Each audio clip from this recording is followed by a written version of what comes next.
Salut à tous, aujourd'hui je vais vous montrer comment passer d'un plan ultra tremblant comme celui-là à quelque chose de beaucoup plus stable et on verra qu'on peut même stabiliser de façon impressionnante un hyperlapse qui de base paraît inexploitable. Avant de commencer, petit message pour vous dire que j'ai récemment sorti une formation ultra complète au montage vidéo sur Final Cut Pro. Il y a 70 modules et 10 heures de contenu qui vous permettront d'apprendre à monter des vidéos au rendu professionnel. Donc si ça vous intéresse, je vous mets le lien en description sous la vidéo. Alors ce qu'il faut savoir, c'est que la stabilisation de ces plans, c'est quelque chose de très important qui ajoute beaucoup de professionnalisme à votre vidéo et en plus de ça, c'est beaucoup plus agréable à regarder. Le truc, c'est que même si on peut grandement améliorer la stabilisation de sa vidéo au montage, il faut quand même s'appliquer au tournage. Donc quand vous tournez votre vidéo, essayez d'être le plus stable possible et pour ça, vous pouvez vous servir d'un stabilisateur ou gimbal ou alors si vous ne faites pas de grands mouvements de caméra, l'idéal c'est d'être équipé d'un appareil qui a un capteur stabilisé ou au moins un objectif stabilisé parce que ça réduira grandement les micro-tremblements qui sont assez compliqués à retirer ensuite au montage. Maintenant que c'est dit, je vais vous montrer plusieurs méthodes qui permettent de stabiliser vos plans sur Final Cut Pro. Donc on se retrouve tout de suite sur l'ordi. Alors nous voilà dans Final Cut Pro et on va commencer tout de suite avec la première méthode qui va permettre de stabiliser vos vidéos. Donc ça va consister tout simplement à utiliser le slow motion pour ralentir nos plans et atténuer fortement les différentes vibrations qui peuvent intervenir. Donc je vais vous montrer sur ce plan. Donc si je vous le lis, vous voyez qu'il n'est pas très stable, il y a des petits à-coups à certains moments, c'est pas un plan super fluide donc j'aime pas trop ça, donc ce qu'on va faire c'est le ralentir et pour ça il faut s'assurer que le plan a été tourné avec une cadence d'image qui est suffisamment élevée. L'idéal quand on veut utiliser le slow motion c'est d'avoir filmé à au moins 50 images par seconde, c'est ce que je vous recommande et donc pour vérifier ça il suffit de cliquer sur le plan en lui-même, d'aller dans le petit i qui est en haut à droite de l'inspecteur et ici en fait on a toutes les informations sur la vidéo en question et donc on voit qu'elle a été filmée en 4K donc Ultra HD à 50 images par seconde donc c'est parfait, je peux ralentir 2 fois ma vidéo puisque mon projet est en 25 images par seconde. Donc pour faire ça je sélectionne mon plan. Je vais venir ici dans la petite roue, je clique dessus et donc là deux possibilités, soit je clique sur lente puisqu'on veut ralentir et là Final Cut nous propose par défaut 3 vitesses. Donc moi il y a 50% qui s'affiche ici donc c'est parfait, c'est ce que je veux faire pour ralentir de 2 fois ma vidéo. Mais je vais vous montrer la deuxième option, c'est de cliquer sur personnaliser et là vous allez pouvoir choisir vraiment précisément le pourcentage de ralentissement de la vidéo. Je vais mettre plutôt 60 et donc si je le lis, vous voyez qu'on a beaucoup moins cet effet de saccade qu'on avait avec les différents à-coups. Et franchement, c'est beaucoup plus lisse. Donc ça, c'était la méthode 1, c'est la plus simple, on va dire. Maintenant, on va passer à la deuxième méthode qui permet de stabiliser ces plans. Je ne vais pas trop rentrer dans les détails de celle-ci, puisqu'il faut acheter un plugin et tout le monde n'a pas envie. Et en plus, vous allez voir que j'en suis pas forcément super satisfait, mais je préfère en parler quand même pour les personnes que ça pourrait intéresser. Donc le plugin en question, il est disponible sur le site de Pixel Film Studio. C'est un site qui répertorie énormément d'effets, de titres, de générateurs, etc. Pour Final Cut Pro, il y en a vraiment énormément. Donc nous, celui qui nous intéresse, c'est Final Cut Pro Stabilizer. Donc je clique dessus, vous voyez qu'il est à 29 $. Et une fois que vous l'avez acheté, vous allez sur votre plan, dans vos effets. Ici, bon là je suis directement dessus, vous voyez il est là, Pixel Film Studio. Vous allez voir que c'est beaucoup moins intuitif à appliquer que les deux méthodes que je vais vous montrer juste après et qui sont extrêmement simples à appliquer. Donc là vous glissez, déposez. Ensuite, dans notre inspecteur, du coup, on a l'effet qui est ici. Il faut cliquer sur Track Editor, ça va ouvrir une nouvelle fenêtre. Et une fois que la fenêtre est apparue, il va falloir appliquer un tracking. Donc vous voyez, on a ce petit outil là qu'on va placer à un endroit assez stratégique pour traquer la vidéo. Et en fait, le plugin va venir analyser l'évolution du point qu'on souhaite traquer. Donc moi, ce que je vais faire, c'est me positionner pile là, au milieu des 4 carrés, parce que du coup, c'est assez facile à traquer pour le logiciel. Donc je me mets là et ensuite je vais cliquer ici, boum. Et donc là vous voyez qu'il analyse image par image. Hop, je fais Export Data ici. Ensuite je ferme la fenêtre et j'active la stabilisation on-off. Là ici vous voyez que ça crop dedans. Donc je l'active. On peut choisir si on veut traquer point X, Y, la rotation ou l'échelle. Et une fois qu'on lit, vous allez voir c'est pas beau.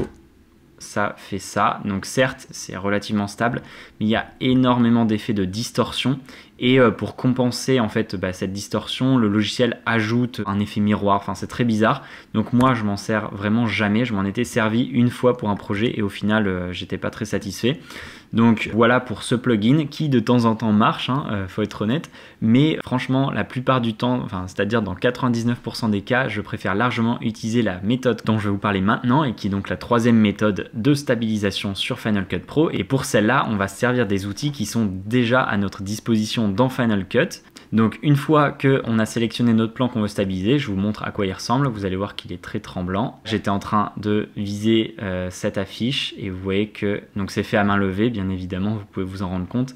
Et il y a pas mal de tremblements. Donc je clique sur le plan que je veux stabiliser. Dans l'inspecteur ici, je descends un petit peu et vous voyez qu'il y a la case stabilisation. J'ai juste à cocher. Donc je coche. Final Cut Pro me choisit automatiquement une méthode de stabilisation.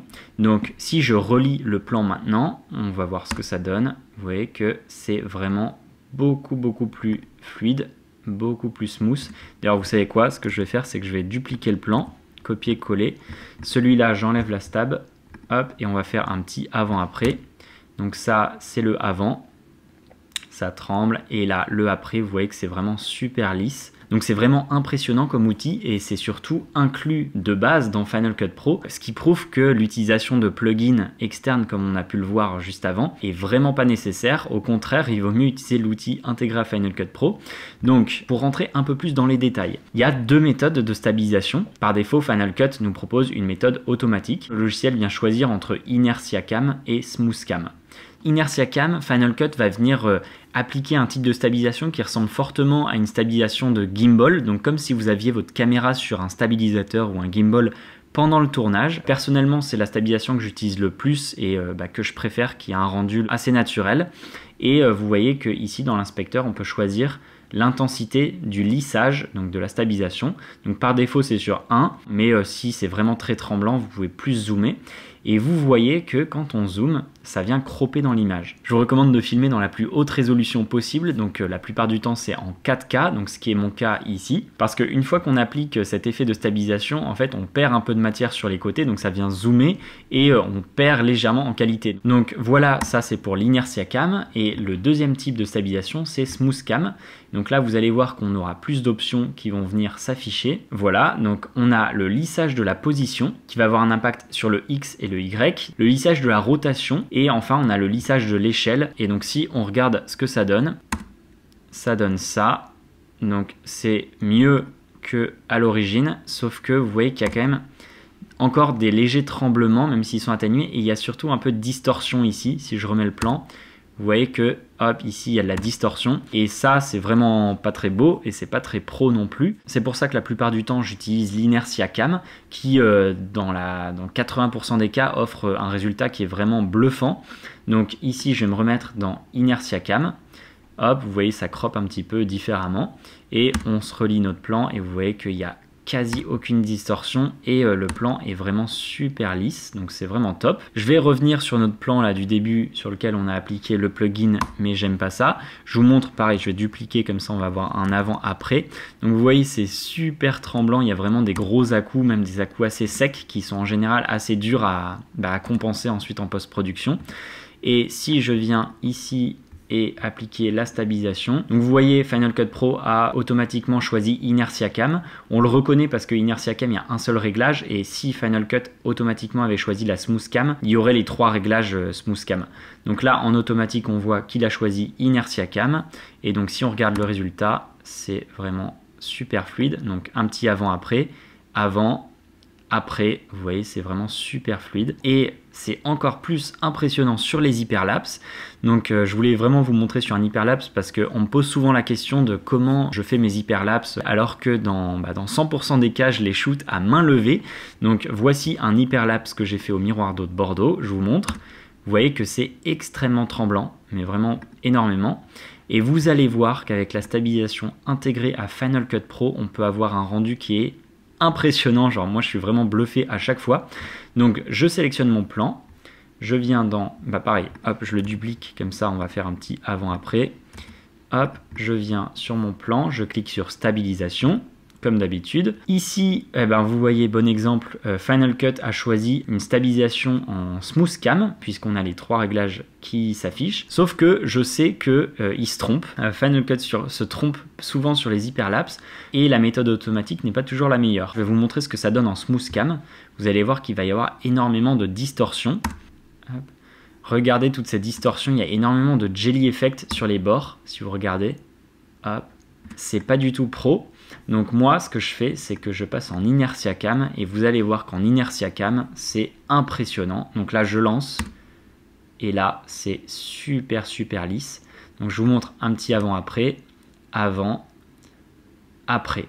Là, j'ai juste coché une case, hein. Littéralement, j'ai coché une case, et vous avez vu la différence, c'est impressionnant. Il y a 0 distorsion, hein, quand on regarde, aucune distorsion, et c'est super stable. Tout ça en cochant une petite case dans l'inspecteur. Bon, du coup, vous l'aurez compris, c'est super utile de stabiliser vos plans parce que ça rend vraiment un aspect beaucoup plus professionnel. Jamais j'aurais publié un hyperlapse comme ça et hop, boum, là c'est beaucoup mieux. Pareil, jamais j'aurais inclus dans une vidéo un plan qui est comme ça, sachant que c'est une vidéo professionnelle, hein, pour un client. Donc jamais j'aurais publié la vidéo avec un plan aussi tremblant que ça. Par contre, dans ma vidéo, il y a ce plan. Et vous voyez, c'est super fluide et le rendu est bien meilleur. Donc voilà pour cette 3e méthode que j'utilise sur vraiment énormément de plans que je shoot à main levée.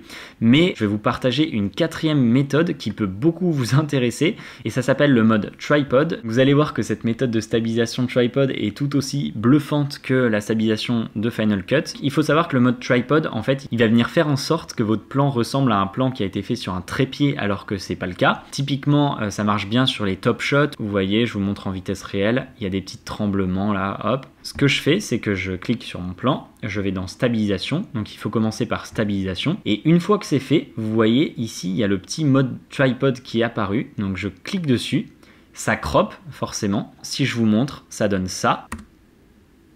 Hop. On voit de la distorsion un peu dans l'arrière-plan là. Hop, je remets. Vous voyez, le sol bouge alors que la table bouge pas. C'est un peu la limite, mais je vais vous montrer avec un autre plan. Hop, ok, donc sur ce plan, je vais vous montrer à nouveau le mode tripod. Donc vous voyez que c'est pas tout à fait stable. La caméra est tenue le plus stablement possible, mais voilà, il y a des petits mouvements qui sont involontaires. Et donc pour compenser ça, qu'est-ce que je fais? Je clique sur stabilisation, comme je vous l'ai dit tout à l'heure. On s'en fiche des différents réglages et là on clique sur mode tripod, on clique, vous voyez ça crop et maintenant on regarde ce que ça donne. Vous voyez que la vidéo maintenant est complètement stable, comme si c'était sur un trépied, il n'y a plus aucun tremblement.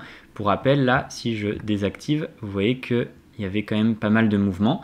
Sachez en revanche que Final Cut ne vous autorise pas toujours à utiliser le mode tripod. Par exemple, si je vous montre sur un plan normal, vous voyez que le mode tripod est grisé. Ça s'applique vraiment sur les plans qui ont été faits à la main, sans gros mouvements, etc. Mais ça peut vraiment sauver des plans. Par exemple, si vous faites une interview et que vous tremblez un petit peu en tenant la caméra parce que c'est pas une interview sur trépied, vous avez juste à activer le mode tripod et ça peut vraiment sauver votre plan. Donc c'est vraiment bon à savoir. Pour résumer tout ce qu'il y a à savoir sur la stabilisation Final Cut Pro, voici les 3 éléments à avoir en tête. La première, c'est de filmer de façon stable pour éviter d'avoir appliqué une forte stabilisation en post-production, ce qui peut ajouter beaucoup de distorsion et c'est vraiment pas très beau et surtout pas très pro. Deuxième point à savoir, c'est que la stabilisation automatique n'est pas toujours la meilleure, donc ce que je vous conseille de faire, c'est de tester à la fois Inertia Cam et Smooth Cam pour ensuite choisir quel est le meilleur rendu. Dernier point, jouer avec le slow motion peut être bénéfique pour la stabilité de vos plans et encore mieux pour les plans très tremblants, vous pouvez à la fois cumuler le slow motion et la stabilisation et vous verrez que le rendu sera vraiment beaucoup plus fluide. Voilà, j'espère que cette vidéo vous aura été utile. Si c'est le cas, n'hésitez pas à laisser un like ou un commentaire si vous avez des questions et j'y répondrai avec grand plaisir.